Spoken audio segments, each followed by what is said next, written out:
You are now listening to the fastest show on iSports Radio. My name is Darryl Kinsey Jr. welcoming you to go on a lap by the extra mile for today, June 23rd, 2025. And the racing on Sunday was all about fuel, who could manage it and who could get to the finish line on the very last drop between NASCAR and Pocono, IndyCar and Road America, and IMSA in Watkins Glen. We're going to talk about all of that on the other side of this break here on the Extra Mile on iSports Radio, your direct feed for all that is sports. Sit tight. We've got to pay some bills. We'll be right back after this.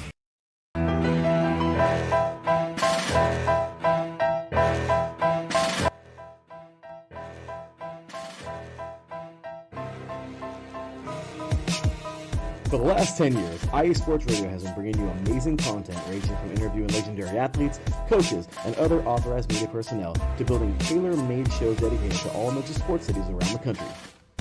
Make sure to follow us at iSports Radio on X, Instagram, Facebook, TikTok, and YouTube to keep up with the latest in sports and with all of our shows. Also, make sure to check out our daily updated website at iSportsRadio.com. At iSportsRadio.com, you can see our daily show schedule and check out all of our show pages with personal bios to learn a little bit more about each of our awesome hosts. In addition to our show pages, you can catch the iSports Radio blog, Hall of Fame, Fans of the Month page, and our merchandise shop, including t-shirts, tank tops, caps, long sleeves, hoodies, and more. For now over a decade here at iSports Radio, we've continued to be by the fans, for the fans, and we thank you all for your support and for making iSports Radio your direct feed for all that is sports.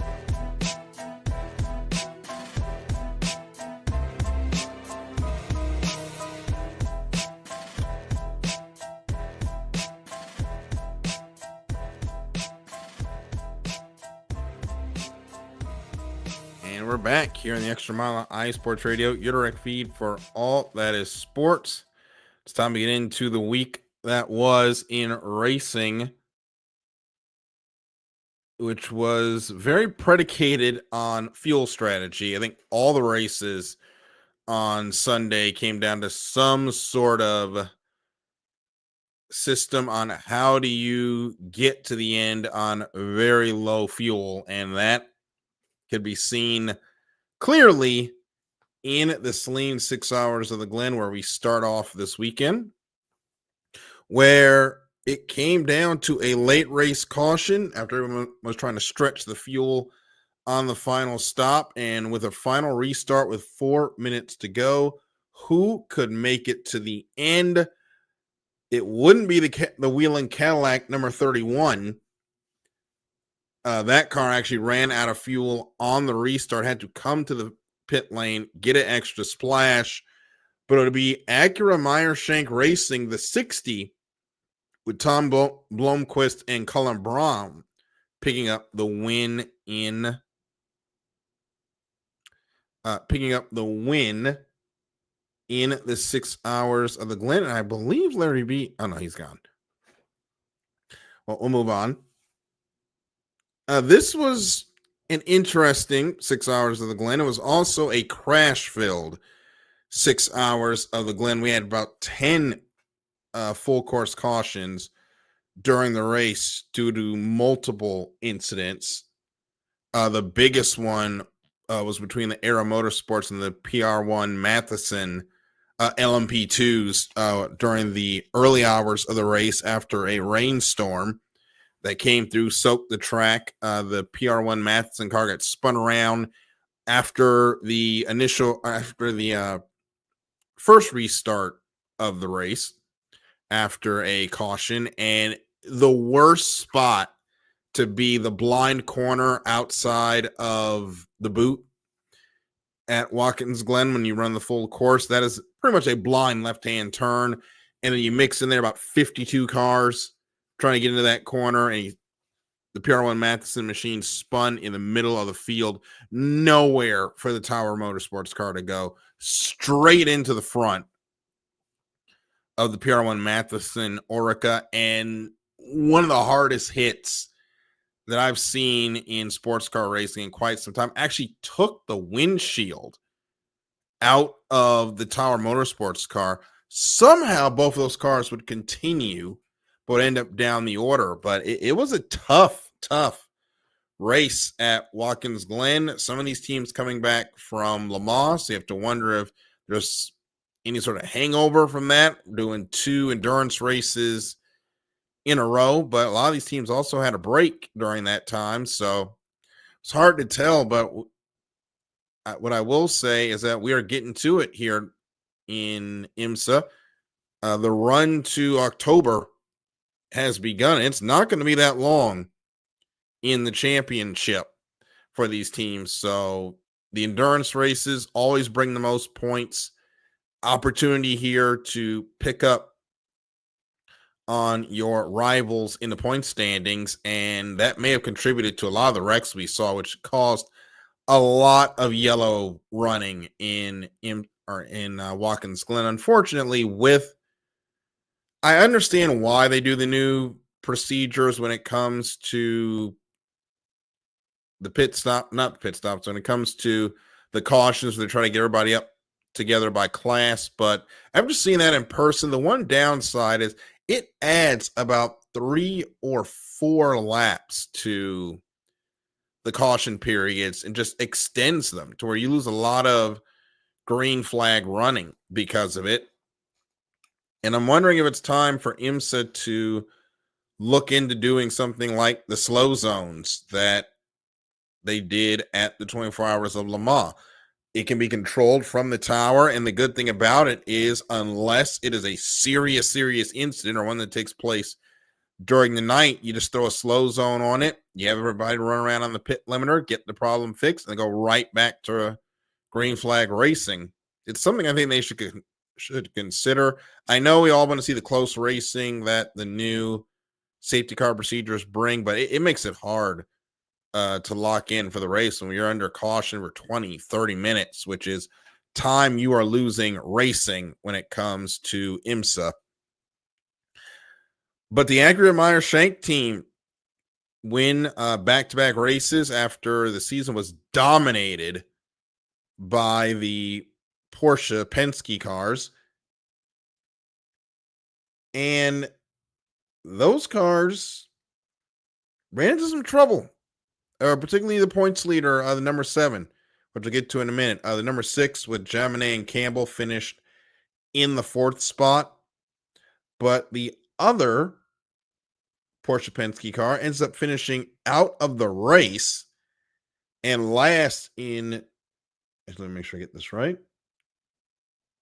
I actually finished second to last, 11th overall in the GTP category after just a odd spin by Felipe Nasser, puts that car in the wall and out of the race going through turn number 1. And after a season that was comfortably dominated by Porsche, it's tightened up the point standings. As head over to IMSA.com, see the standings as of the time.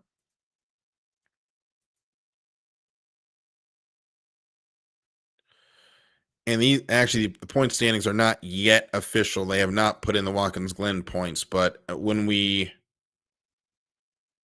were there, the duo of Nasser and Tandy were leading 1795 to 1725 over Campbell and Jaminet.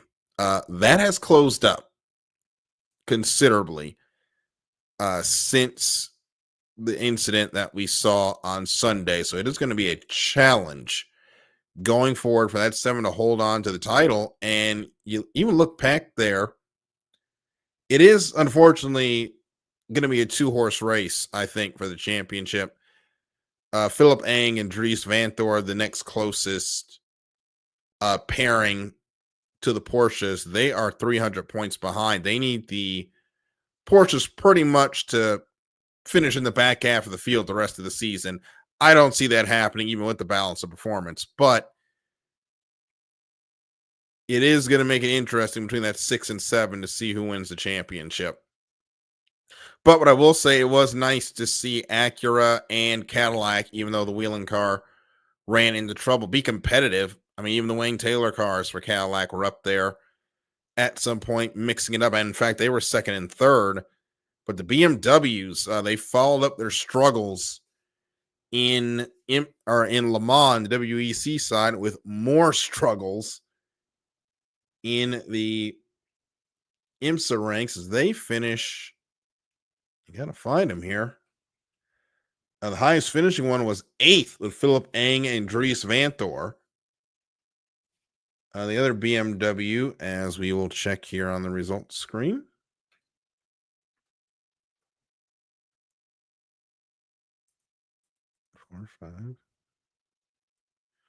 The other BMW would finish out of the race in 12th after running into some issues after 103 laps. So that was Whitman and Vanderland's car, the number 25. So the BMWs, they tend to be quick in qualifying, but for whatever reason, they cannot figure out the race pace. And that is just devastating for a car that is pretty fast, but unfortunately, they don't have the racing luck to knock off some of these fast weekends that they're having, because at the start of the season, it was BMWs would win the pole, but Porsche would win the race. Now, it's a bit mixed up now. Now, Acura is back into the hunt. Cadillac is up there.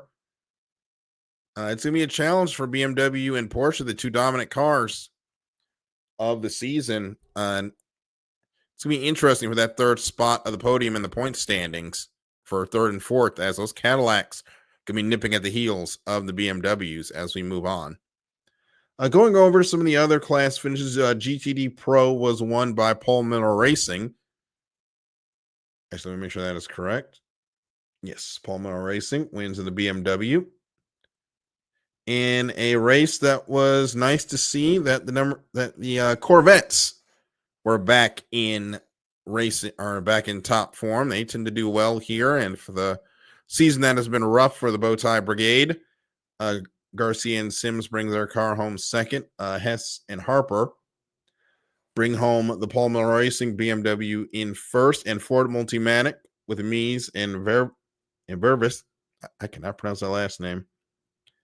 I'm sorry. The Ford Multimatic number 65, finishing in the third spot. In GTD, heartbreak for Vassar Sullivan. The Lexus in GTD had plenty of fuel to make it. Had a pickup problem on the last lap. That car drops in the lead in the heart of racing. Aston Martin GT3 picks up the win in GTD over Inception Racing in their Ferrari, and the Korthoff Competition Motors number 32 Mercedes rounding out the podium in GTD. In the GTD Pro and AM categories, always fun. Of course, we're fun again on Sunday, and their championship is going to get tight as we only have now 3 races to go. Road America, Indy, and Road Atlanta.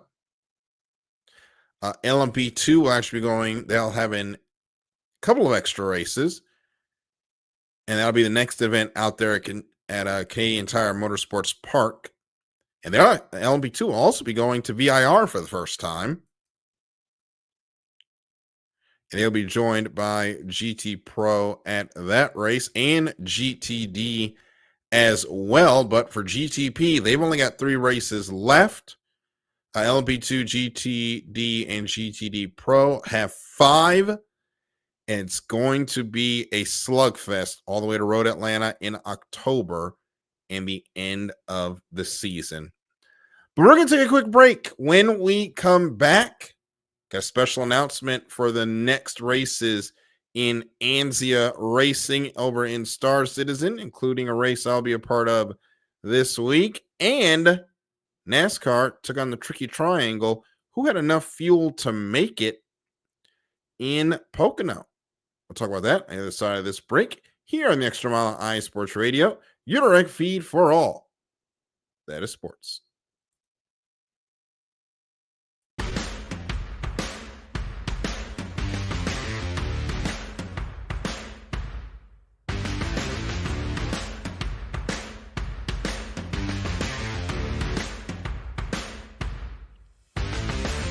Hi, eSports Radio fans.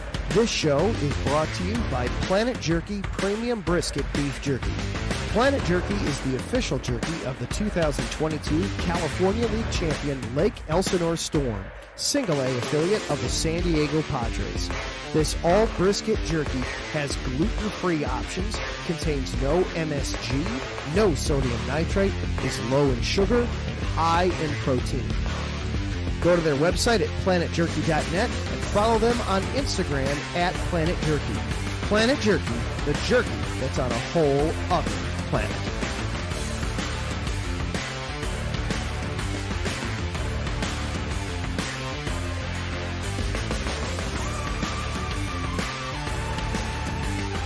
We're back here in the Extra Mile on iSports Radio, your feed for all that is sports. And ANSI Racing is preparing for its next set of competitions in Star Citizen with some anti-gravity action and a special endurance cup coming up in the fall. EchoBit, the presiding officer of ANSI Racing, has more on that. Unfortunately, she cannot join us this evening, but she did prepare us a little presentation that we're going to take a look at right now. So take a look at this, and we'll be right back on the other side.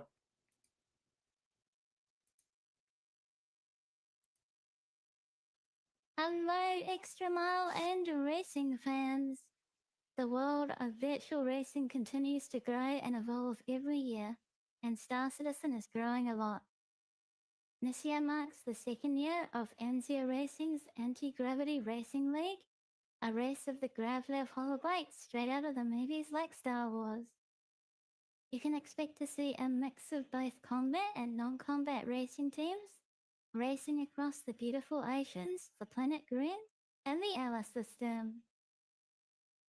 At the front of the combat racing Aster class, you will see teams such as Rum Runners, who are a racing division of Sanguis Luna, the same team that won the Crux Cup 24-hour earlier in the year.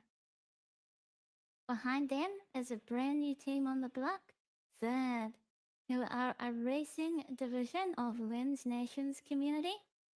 Third stands for the Top Hanger Intergalactic Racing Department, which, if you've been following Lens Nation, is the name of his machinima parody of the British TV show of a similar name, but in Star Citizen. And behind them is Sire Racing Team. These are the best of the best Spanish racers in the game, with multiple events and podium spots scored between them across ANSI Racing, including participation in the Crux Cup 24-hour this year with a full team and a CIG employee racing with them. The next racing class is Pfizer. This is our amateur racing class that is mutually exclusive with our pro race. At the front of the grid, you can expect to see a new upcoming team by the name of Racing Team Go Go Go. There's a lot of promising talent behind this racing team that have experience in other racing sims such as Assetto Corsa. Behind them is the same Third Racing Team and Sire Racing Team from Aster. And finally, for our pro racing class, Icarus. This is where things come down to the milliseconds. At the front of the grid, you can expect to see my own organization racing team, Southern Cross Alliance. The racers from this organization come from sim racing backgrounds, such as iRacing 24-hour endurance racing, and are looking to claim a podium spot this AGRL as well, just like they did in Crux Cup's Open class earlier this year. Behind them are Sanguis Luna and Punch Nomis, both housing some of the most talented drivers and pilots in the game.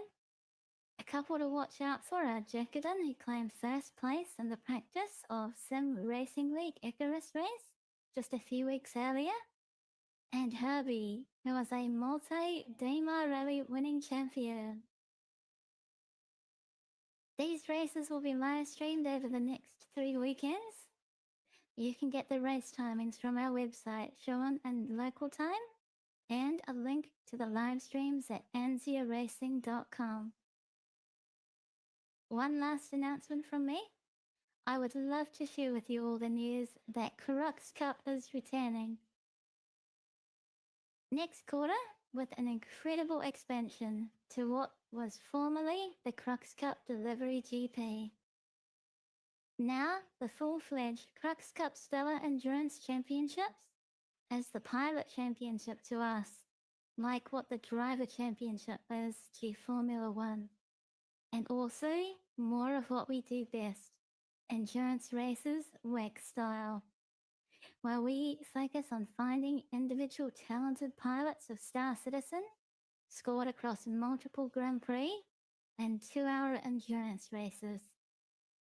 Only the top 15 pilots will make it onto a scoreboard of intergalactic champions, and they will be celebrated as the best pilots in Star Citizen's community. In addition to that, Crux Cup Stellar will also include a Cargo Olympics race, where race teams of 3 in a Crusader C2 Hercules will ship as much SCU as they can around the verse for fun. We're hoping this format will be well received and can become as iconic as the Crux Cup 24-hour, but for the masses and non-combat industrial orgs of the game. A Zoom guide will release on July 1st, and sign-ups will open August 1st. Once again, everything can be found on ansiaracing.com. I've been Ekibit, your esports organizing VTuber. Thank you for supporting us extra mile, and is it race day yet? Well, thank you so much to EchoBit for that presentation. You're going to want to join us for the first race of the Anti-Graph Racing League this Sunday at 7 a.m. I'll be on the commentary with Lens Nation. EchoBit will be there as well, of course, as we get started with the Anti-Graph Racing League, and I'm excited to get that endurance season started at during the fall months as well. Gonna have to see how that's gonna work out with my Saturday Night Hydroplane League commitments, but we will make it work somehow. But let's go on ahead and continue on. Before we go on, I do want to quickly touch on the NHRA American Rebel Light Virginia NHRA Nationals results, because we did have some controversy there. Gage Herrera takes the win over Angie Smith in Pro Stock Motorcycle. An emotional team force final round goes the way of, guess who, Austin Prock, with a 399 with a 6 at 318.02 miles per hour. No, NHRA.com. He did not run a top speed of 630.43 miles per hour. Someone's going to have to edit that. That is definitely wrong. We're going to have to go to Top Fuel real quick, as Justin Ashley is listed as the winner. He got into trouble during his run. Sean Langdon officially won the race. His time has been disallowed, so we are not going to read what it says on here now, but he had a speed of 319.67. However, in post-race inspection, some of the bolts on the clutch case were missing. That is a no-no. There have to be 12 in the inspection manifold. They rattled loose, as they're wont to do on a 12,000 horsepower Top Fuel engine. Ended up in the belly pan.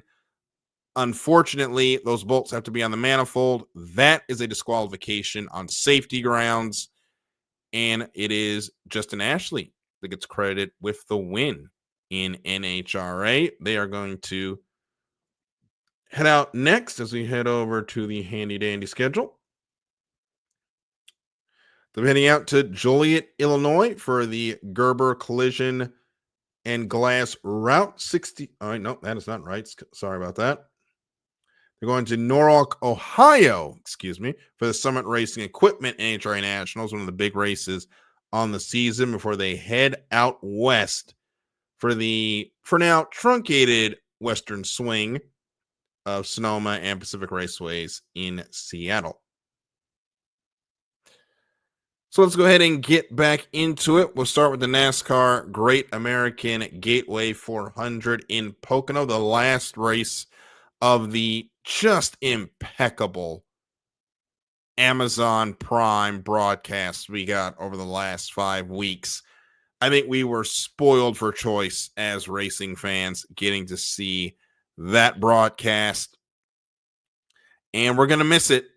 As someone who watched it, getting an actual full pre and post race show, very limited commercials as far as full screen commercials were concerned. They did run some ads during the green flag racing, but they were all side by side commercials. Amazon came in on lap one of their coverage and set the gold standard for what it means to cover NASCAR in 2025.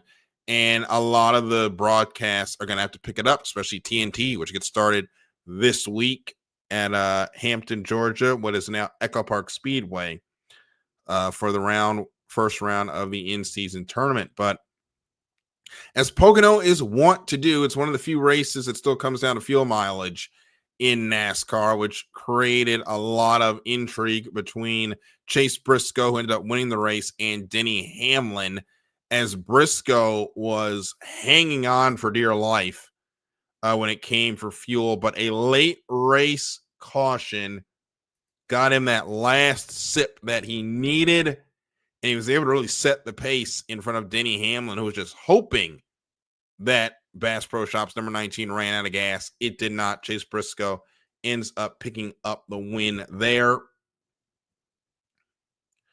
And that will now lock in Briscoe into the into the playoffs. And a 1-2 for JGR. Ryan Blaney was third. Chris Buescher, who is starting his late summer charge as usual, in fourth. And Chase Elliott, that is a name we have not seen in the top five in quite some time. He finishes the fifth spot, and still some great runs again here at Pocono, with John Hunter Nemechek in sixth, Ryan Priest and Brad Keselowski, who have had rough seasons to date, finishing seventh and eighth.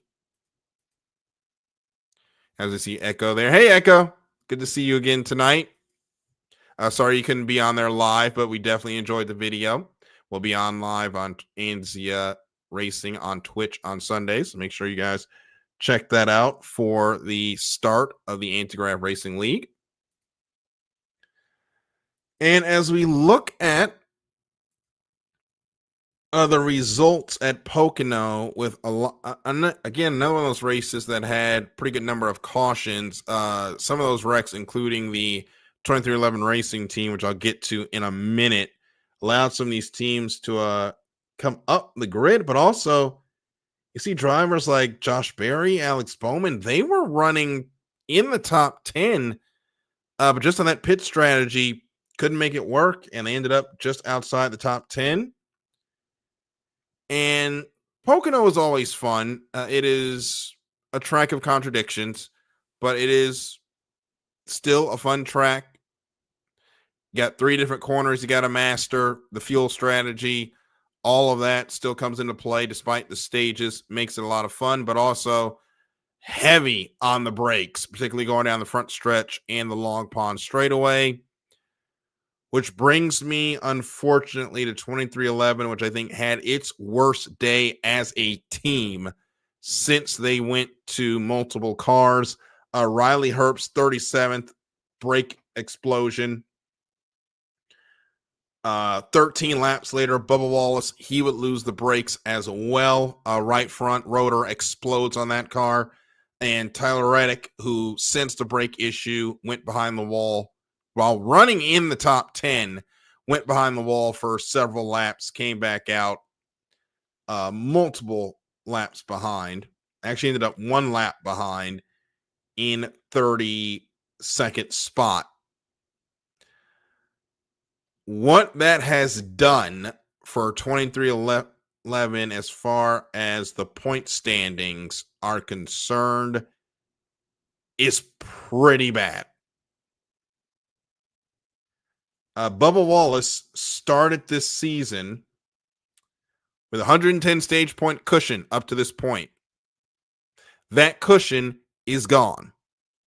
That car now sits 2 spots out of the playoffs after a series high 6th DNF.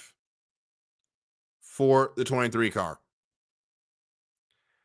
And some of those were multi-car incidents, not of their own making, but at this point, you make your own luck. This team repeatedly has not come to the track with good setups. It gets you in the back with the squirrels. And of course, the squirrels find a nut, which usually causes a crash. A multi-car melee that takes them out of it. They had the incident where that was just on Bubba in Texas. They got involved in someone else's mess in Vegas. They got involved in somebody else's mess in Daytona. You have the wreck here. You have the wreck in Kansas. You can't keep kicking yourself in the tail and think you're going to make the playoffs. It doesn't matter how many stage points you get. Now, the next highest car in as far as DNFs is tied between Brad Keselowski and Ryan Blaney, but Ryan Blaney's won this season. Bubba has not. And they have had races that they could have won, particularly Texas and Vegas, wiped out due to crashes. Phoenix could have been a top 10, lost the brakes there. Second time they've lost the brakes. It's patently unacceptable how this season has started to be sitting here again, hoping we don't get two unique winners again that will knock this team out of the playoffs because they can't find victory lane again. I'm a fan of the 23, but I'm not going to sugarcoat it. They're not getting it done. And really no one over there at 2311 is getting it done. Even look at Tyler Reddick. You know, the only reason he is where he is because he's finished every race this season. Had 3 top 5s, 5 top 10s, and 17 starts, but that car has not looked particularly strong. There's nothing to say about Riley Herbst. He sucks. The end. But even in the playoff standings, when it comes to Reddick, he's only 4 unique winners from being out of it. And we've got 4, count them, 4 wild cards left. The street course at Chicago, where we could get rain again, although there's not rain in the schedule this year. That is a street course. You could say that's a SVG win, but we don't know. Anybody could pick that race up. After that, you got the Watkins Glen, another road course. Coming up next week is Echo Park, a plate race at Atlanta. We know how that race can go. We know how all the plate races can go. The race that ends the regular season is Daytona. That's a complete sentence. And I'm sorry, 23 Nation, I'm not going to sugarcoat it. I'm not going to all shucks it. This is unacceptable. This team has not performed, and they're getting beat on Tuesday, just like they were a couple of years ago. Then it was with the pit crew. Now it's with, number 1, the preparation of the race cars, and number 2, the setups. You know the 23 struggles with being tight. Car just shows up plowing every week. Got to get out of that. I don't know how. At this point, it may be something fundamental with the Camry, and they got to go to work on the front end, but they got a lot of work to do. I'm not going to sugarcoat it. I'm not going to all shucks it and go into next week. You got to win. Got to win to get in the playoffs. And you're in must-win territory. Again, that is a failure this season. To be here again with 2 months left until the playoffs. The only difference is you're on the other side of the but you're not locked in screen. That's a failure. That is a stagnation of where they are as a race team. With the 23. That's got to change.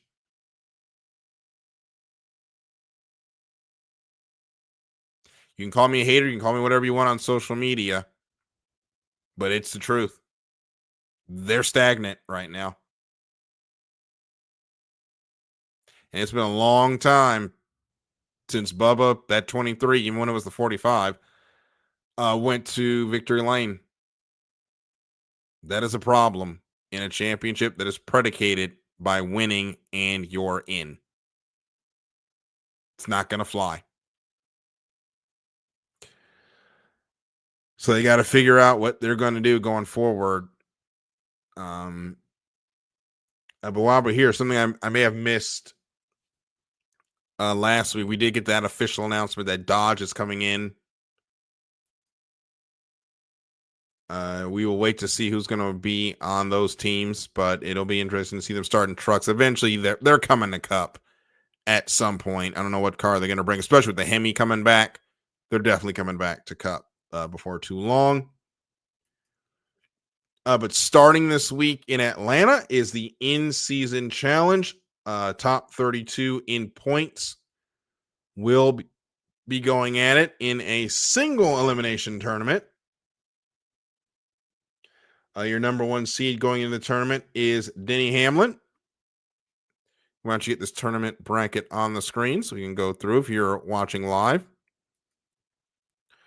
We're going to go through and look at the matchups and discuss who I think is going to go where. And we'll start with the 1 to 32. Denny Hamlin, Ty Dillon.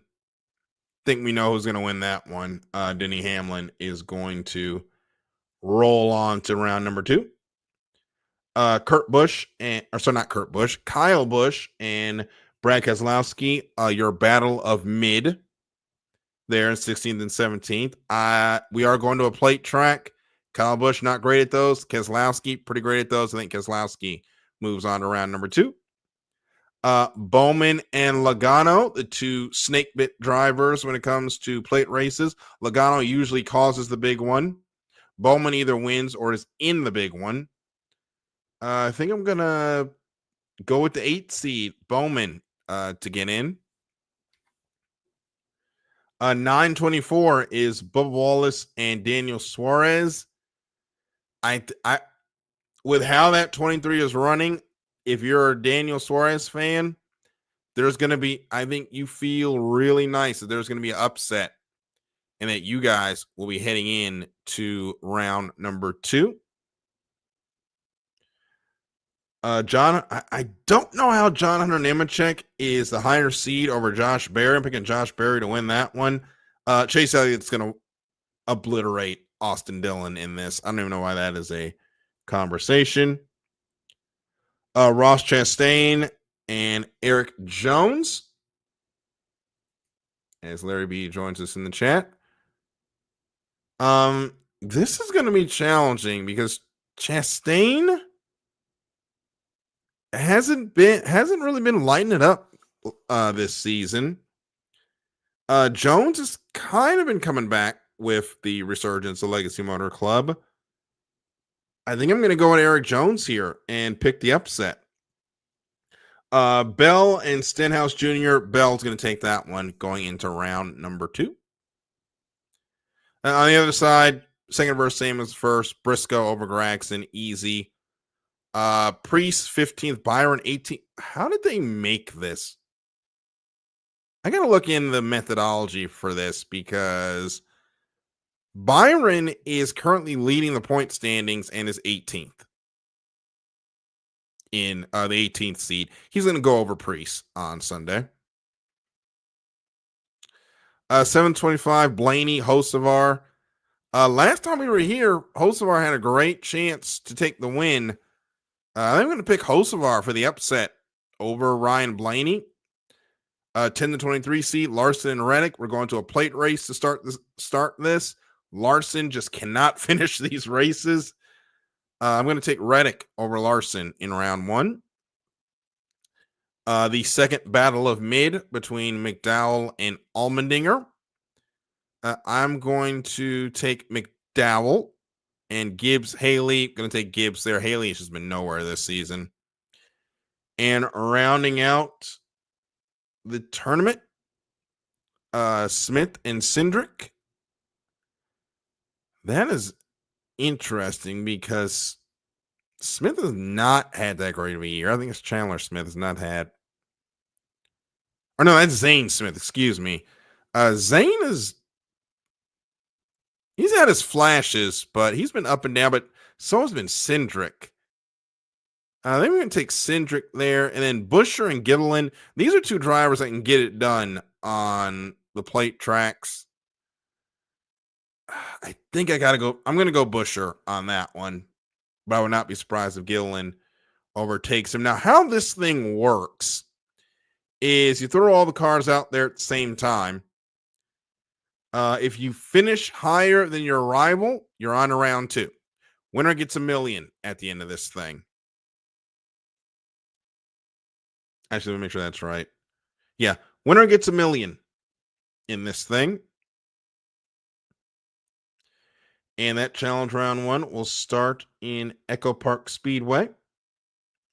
Then we'll go from there to the Chicago Street Course for round 2, round 3 in Sonoma, round 4 at Dover, and the Brickyard 400 presented by PPG will wrap up this tournament on July 27th. Now, I am not the biggest fan of this thing. I will tell you that already. I am on how it's going to go, but we'll wait and see. Maybe, depending on if they talk it up, there will be a boost in these next 5 races in the in-season tournament going into the playoffs. Or NASCAR or a certain set of NASCAR fans just complain on Twitter the whole time. Who knows? We'll see.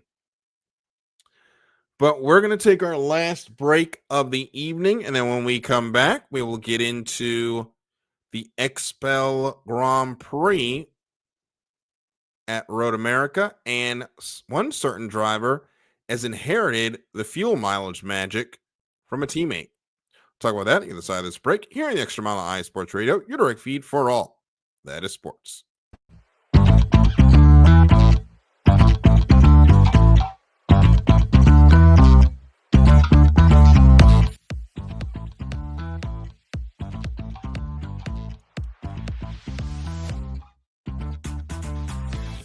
Hey there, IE Sports Radio fans. Be sure to check out our sponsor, Seal the Deal Wax Seals by Cecilia B. You just finished your very own wedding or baby shower invitations and you're looking for that extra special touch? Maybe you just wrote a letter to a relative or a friend and you want to add to their smile when they receive it. Then seal the deal with Cecilia's handmade sealing wax stamps for your invitations, letters, and gifts. You bring the deal, we'll bring the seal. You can find them on Instagram at sealthedeal_wax stamps and on Facebook, Seal the Deal Wax Seals.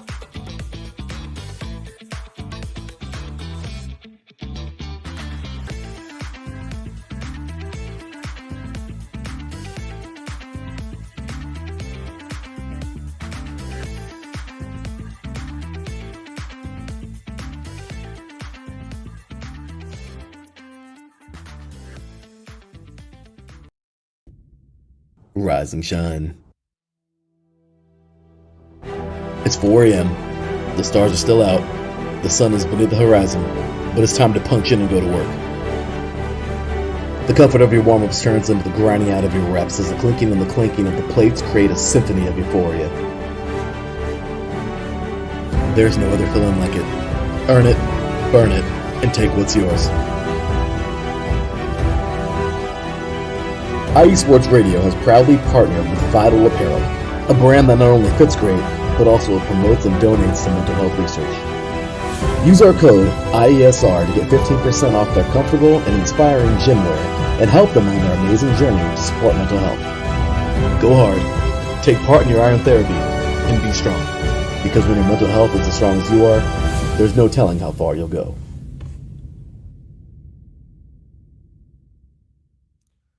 And we're back here on Extra Mile iSports Radio, your direct feed for all that is sports. Final segment of the show. Going to get into the XPEL Grand Prix of Road America. And this is the race where I got the inspiration to name this show Good to the Last Drop, because that race ended on a 14-lap run in the blistering hot Wisconsin air on Sunday. And it came down to a race between teammates from Chip Ganassi Racing, Scott Dixon and Alex Palou. Palou, who's had by his standards this season a 2-race skid where he was nowhere near the playoffs. Meanwhile, so not near the playoffs, Lord have mercy, near the podium. The P words getting into mixing in my brain here. Anyway, on the other hand, Scott Dixon, who's looking for his first win of the season, much like many other drivers are not named Alex Palou or Kyle Kirkwood, in a season that has been very quiet for Dixon. And the end of that race, Scott Dixon and Alex Palou were running in a lockstep, basically in the draft, as Scott was using that certain magic to save as much fuel as possible. Unfortunately, couldn't get it done this time. Had to pit with 2 laps to go. Alex Palou brings it home though over Chip Ganassi. Runs the final 2 laps, has enough fuel to make it, wins the race, and at this point has put both hands on the championship, even though we do have quite a bit of races left to go, including Mid-Ohio, 2 in Iowa, etc., etc. But I think this championship is pretty well locked down that Alex Palou is going to take home number 3 this year. As we go to the standings in the championship, Alex Palou now 93 points ahead of Kyle Kirkwood in what is now a race for second, I think, going to the end of this deal. But Alex Palou is on a generational run, and he is inheriting the GOAT conversation from Scott Dixon, as I said a couple of weeks ago. Dixon is going to be one of those drivers that's going to be on the Mount Rushmore of IndyCar, and the way Alex Palou is going, he's going to join him on that mountain. The Spaniard just has the speed. He has the number on everybody right now, and in a series that is spec, so it's down to the drivers. He is proving that he is the best driver on that grid. Finally won on an oval. Has 7 top 5s, 8 top 10s, 2 poles, 6 wins in the season. He is far and wide the best driver in IndyCar today. And people are wondering if he should get a Formula One deal. I don't really care if he gets a Formula One ride. Looking at how the Formula One rides are right now and the quote-unquote racing that series puts on, I don't care. I'd just rather have him here where we get to watch him every year. Just put on a show against everybody. What also stole the show was the fact that, excuse me, you get some stuff on my desk.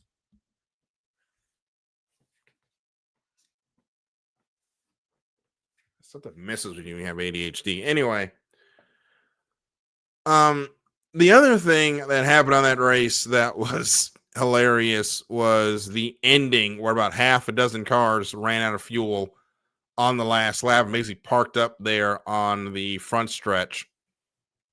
And the thing that it was burning up hot. So all the drivers very quickly got out of the cars and went to get some water. Santino Ferrucci, who ended up picking up a 3rd place and getting a podium out of that race, got something even better. One of the fans threw him excuse me, back up off this mic, threw him a Miller Lite. I thought that was interesting, and that was pretty funny watching that on the broadcast to see Ferrucci chug down that beer after finishing 3rd for AJ Foyt Enterprises in a team that is starting to come alive as of late. David Malukas finished in the 7th spot during this race. Kevin Simpson also got a great run. He finished in the 6th spot. Marcus Armstrong 5th. Haven't seen him in the top 5 much this season. Kyle Kirkwood, our only other winner this year, was 4th, and it was Ferrucci, Rosenquist, and Pelot that went 1, 2, 3 on Sunday. And Road America puts on a great race for IndyCar. Did it again this year with that long green flag run to the end. But again, another struggle for Penske. Joseph Newgarden crashes out on lap 30. His Slim to None championship hopes are definitely in the none category. Will Power finished in the 14th spot. And where was their other? Scott McLaughlin carried the mail for Penske in only 12th. That team's going to have to go under a massive reshuffling at the end of the year. I can tell you, judging by those results, that morale is probably low over in Penske, and they've got a lot to fix over the next couple of years, or next year, or next off season. To get that team back to where it should be, which is consistently competing for podium spots and wins and Indy 500s, which let's not even get started on that with how things went. But there's a lot of work that Penske Racing has to do over the rest of the season, and that should probably start now to change the attitude and change the direction, much like Ferrari in Formula One. They need an attitude adjustment after how things have went. The question is, are they going to do it? We'll see. We will definitely see. They will continue racing, like I said, at Mid-Ohio. That race will come up as you head over to the schedule. July 6th, so nice little off period for the NTT Data IndyCar teams where they head over to the Honda Indy 200 at Mid-Ohio. A classic race for IndyCar at the Mid-Ohio Sports Car Course. Hopefully, we will not have the heat wave there that we've been having this week. 101 degrees out here in DC. It was awful. That is the way I will put it. And as we head into the week, make sure you all stay hydrated, get some water. Make sure that you limit your outside activity if you are in this area of the heat dome, because I will tell you, it is tough and it is not fun to deal with right now. And hopefully we'll only have one more day of this, but we will wrap it up for this edition of the Extra Mile. I want to thank you all for listening, and we will see you in the next green flag. Good night, everybody.